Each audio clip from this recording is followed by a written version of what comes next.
Assalamualaikum warahmatullahi wabarakatuh. Bismillahirrahmanirrahim. Alhamdulillahirabbil alamin. Wassalatu wassalamu ala asyrofil anbiya'i wal mursalin. Sayyidina wa habibina Muhammadin wa ala alihi wa sahbihi. Qala subhanaka la ilma lana illa ma 'allamtana innaka antal alim. Qala musannifun rahimahullah ta'ala ma nafa'ana bihi wa bi ulamihi fid dharain.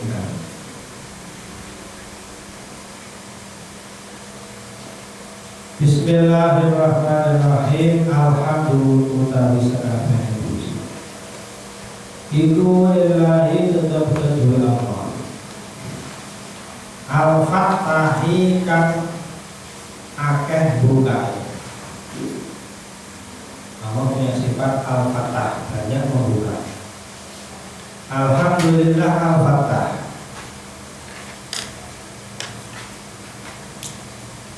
Setelah kemarin mengawali musabah ini dengan bacaan basmalah bismillah, maka mengiringi dengan alhamdulillah.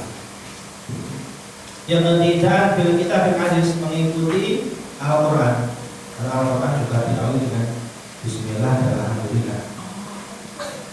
Rasulullah SAW bersabda, la yashkurullah man lam yahmadu. Tidak orang ini dianggap syukur kepada Allah kalau dia tidak memuji Allah. Jadi alhamd itu wujud pujian. Dalam tata bahasa Arab secara makna bahasa, yaitu asana bil jamil li ajli jamilin ikhtiyari. Sawa'un kana fi muqabalati nikmatin amla. Alhamd pujian itu adalah memuji dengan indah karena jamilin ikhtiyari, keindahan atau bagus yang ikhtiar tanpa ada paksaan. Sawa'un kana fi muqabalin amla, baik itu karena ada perbandingan nikmat ataupun tidak, itu sudah dikatakan pujian secara bahasa. Tapi secara urfi yaitu fi'lun yunbidu an taqdimil mun'imin haitsu innahu mun'imun ala hamidi awwalihi. Secara urf, memuji adalah pekerjaan yang ditimbulkan dari mengagungkan orang yang memberi nikmat, yaitu Allah. Dari segi awal itu memberi nikmat kepada orang yang memuji tersebut atau orang lain yang mendapatkan nikmat, itu hamd. Berbeda dengan syukur. Cara pengertian syukur itu alhamd al-urfi, ada kelebihan pujian yang urf adanya, yaitu sarful abdi jami'a ma'an amahu bi alaihi fima khalaqa fima khuliqa li ajli. Seorang hamba yang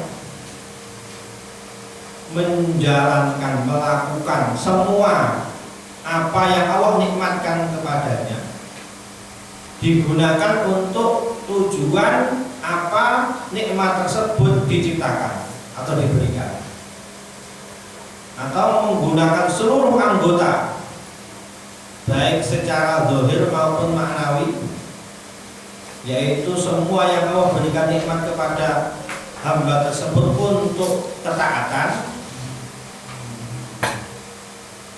Kalau digunakan dalam waktu-waktu tertentu, kadang digunakan tangan untuk bertasbih, menghitung tasbih misalnya, dari jemari digunakan untuk menghitung istighfar misalnya, menghitung sholawat. Tapi dia tidak menggunakan kaki. Saat itu yang dia gunakan hanya mulut,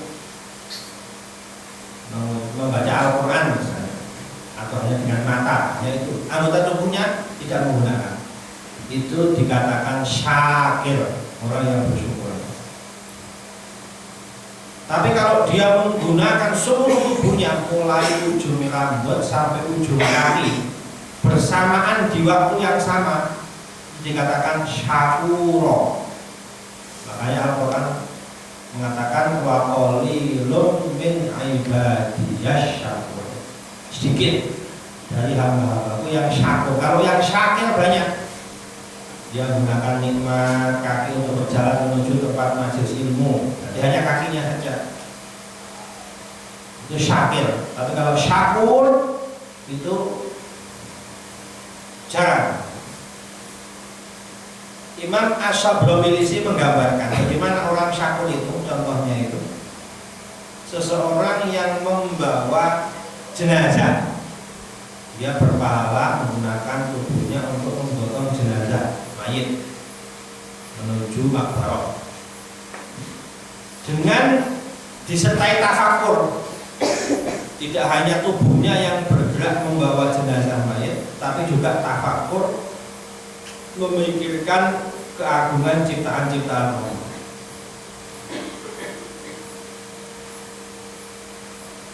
Terus dia seperti itu sampai berjalan menuju ke kubur beserta lisannya terus berpikir, dan juga dua kupingnya mendengarkan apa yang di situ ada pahala. Dicontohkan oleh Imam Syabromilisi seperti amar ma'ruf nahi munkar. Itu penggambarannya begitu. Jadi jarang orang bisa satu waktu menggunakan seluruh anggota tubuhnya untuk beribadah mensyukuri makhluk. Contoh penggambarannya seperti itu. Nanti ibadah yang lain ya bisa, seperti orang sholat, tapi disertai tafakur, disertai tadabbur, disertai dengan khusyuk, mengangan-angan, meresapi makna-makna yang dia baca, itu bisa itu tergolong syakur. Tapi sedikit, qalilun min ibadiyasy syakur, sedikit hamba yang bisa syakur.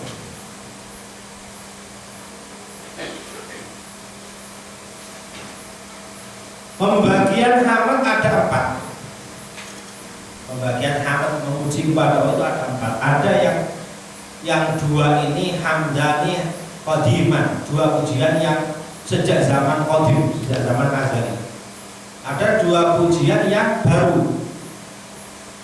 2 pujian yang sejak zaman qadim sebelum kita diciptakan adalah pujian Allah kepada dirinya sendiri. Hanya dalam Al-Quran, alhamdulillahilladzi khalaqas samawati wal ardh. Itu Allah memuji dirinya sendiri. Yang kedua, Allah memuji sebagian hambanya. Misalnya Allah memuji Nabi Ayub dalam Al-Quran, ni'mal abdu innahu awwab. Itu contoh pujian yang qadim dari dulu, sejak belum diciptakan Allah sudah memuji, karena kalamnya Allah adalah qadim. Dan 2 pujian yang baru, yaitu pujian kita kepada Allah. Sekarang kita memuji Allah, alhamdulillah, jadi hadis itu. Dan pujian kita kepada yang lain selain Allah, kita memuji teman, memuji saudara, siapapun, itu pujian yang baru. Itu dari segi pujian yang qadim, yang sejak zaman azali. Ada yang dari segi pujian yang baru atau hadis. Alhamd pujian memuji Allah juga dibagi seperti bismillah kemarin, yaitu dengan hukum-hukum yang 5 atau 6. Pertama, pujian yang wajib seperti memuji dalam sholat, alhamdulillahirabbil alamin. Kalau nggak membaca alhamdulillah, Fatihahnya nggak sah, sholatnya nggak sah. Berarti itu pujian yang wajib. Contoh lagi yang wajib adalah memuji ketika khutbah Jumat, alhamdulillah, termasuk rukun khutbah itu juga wajib. Pujian yang sunnah yang kedua, contoh pujian dalam khutbah nikah, itu contoh pujian yang sunnah. Atau di awal doa, setiap kita mau doa itu disunahkan baca alhamdulillah, itu contoh yang sunnah. Ada memuji yang hukumnya makruh. Kalau yang sunnah banyak contohnya ya, setelah makan, setelah minum, seperti musola ini di awal marah kita juga sunnah. Awal daras, awal kita mengaji, atau ketika membaca ilmu, membaca kitab-kitab para ulama sunnah. Ada memuji yang makruh, contoh memuji baca hamdalah di tempat-tempat yang kotor, yang najis, tempat pembuangan hajat misalnya, WC, makruh. Ada memuji yang haram, contoh memuji orang ketika dia bergembira melaksanakan maksiat, itu contoh yang haram. Banyak sekali hadis-hadis riwayat yang menceritakan keutamaan memuji ini. Misalnya hadis yang diriwayatkan dari Rasulullah Shallallahu Alaihi Wasallam, Innallaha azza wa jalla ya yuhib ayyahmada. Ayyahmada, Allah itu senang, cinta kalau dipuji, ada yang memuji.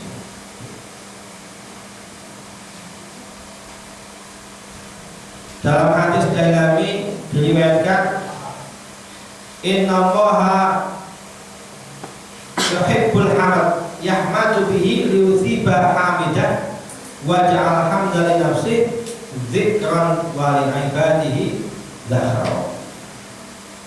Allah itu memuji pujian, mencintai pujian, dan akan memuji seseorang dengan tujuan memberikannya pahala bagi orang yang memuji Allah.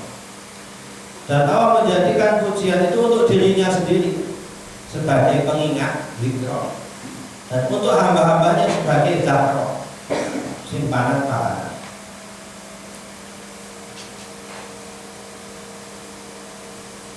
Salah satu cara untuk menjaga nikmat Allah kepada kita itu adalah dengan memuji Allah. Dalam kitab Al-Badrul Munir itu dijelaskan bahwa hamdulillah amanun lin nikmati min zawaliha. Kalau kita punya nikmat supaya nikmat tidak hilang, maka menjaganya dengan memuji Allah. Contoh paling sederhana itu memuji Allah dengan pahala luar biasa. Itu ketika setelah selesai memakai baju, kita selesai pakai baju, alhamdulillahilladzi kasani hadas sauba min ghairi haulin minni wala quwwah. Setiap kita selesai memakai baju, meskipun tidak baju baru, pokoknya setelah pakai baju kita baca alhamdulillahilladzi kasani hadas sauba min ghairi haulin minni wala quwwah. Itu pahalanya ghufiralahu ma taqaddama min dzambi. Hadis ini Allah akan ampuni semua dosa yang sudah lalu. Ini jarang yang mengamalkan, ada lupa, ada apa. Kalau ada orang benar, misalnya, kalau misalnya dia ini kalau bersumpah, dia akan memuji Allah bijami'il mahamid. Orang bernadar bersumpah dia akan memuji Allah dengan seluruh jamil mahamid, perkumpulan seluruh macam-macam seluruh pujian. Itu bagaimana? Dia akan gugur nadarnya kalau dia membaca alhamdulillah hamdan yuwafi ni'amah wa yukafi mazidah. Salah satu sigat hamdun, pujian yang mencukupi, mengumpulkan semua macam pujian. Nah, ceritakan dulu waktu Abuna, bapak kita Nabi Adam alaihissalam itu turun ke bumi. Itu dia berdoa sama Allah, ya Rabb, alimnil makasib wa alimni kalimatan tajma'u li fi hal mahamid. Ya Allah, saya diturunkan ke bumi, ajarkan saya caranya bekerja, caranya beramal, bekerja, kerjaan bagaimana ya. Yang kedua, ajarkan saya kalimat yang mengumpulkan seluruh pujian kepada Allah. Maka diturunkan wahyu oleh Allah supaya Nabi Adam ini membaca 3 kali kul salasan minta kul sobawa masa tiap subuh dan sore, subuh dan sholat asar, yaitu alhamdulillah hamdalillah fi ni'amah wa yukafi mazidah 3 kali. Makanya itu ada dalam doa wajib dalam terakhir doa. Para ahli ma'rifat mengatakan bahwa lafaz alhamdulillah itu terdiri dari 8 huruf. Kalau bismillah kemarin terdiri dari 19 huruf sebagai tameng dari 19 malaikat zaganya menjaga neraka. Kalau orang membaca bismillah dengan penuh dengan hati, dengan penuh keikhlasan, maka akan diselamatkan dari 19 malaikat zaganya menjaga neraka. Kalau alhamdulillah itu dari 8 huruf. Apa ini? Simbol seperti jumlah pintu surga. Itu sudah 8. Faman qalaha an safa'il qalbi istahaqqa ayadkhula jannata min ayyiha syaa. Kalau seorang membaca alhamdulillah dengan hati yang suci, yang bersih, yang ikhlas, maka orang tersebut secara otomatis berhak untuk masuk surganya Allah dari pintu mana saja yang dia mau. Diberikan pilihan mana yang itu, dari pintu mana yang pengen dia mau, karena memuliakan. Bagaimana dia memuliakan Allah, maka Allah memuliakan hamba. Tapi nanti dia akan memilih pintu yang sudah sesuai dengan ilmunya Allah sebelumnya. Al-Fatahi, Allah mempunyai sifat fatah. Alhamdulillahil fatah, termasuk Asmaul Husna. Fatah itu merupakan sigot mubalaghah. Jadi kalau ada sigot Arab mengikuti wazan fa'al itu anaknya mubalaghah, berlebihan, melebih-lebihkan. Contoh, kalau pembohong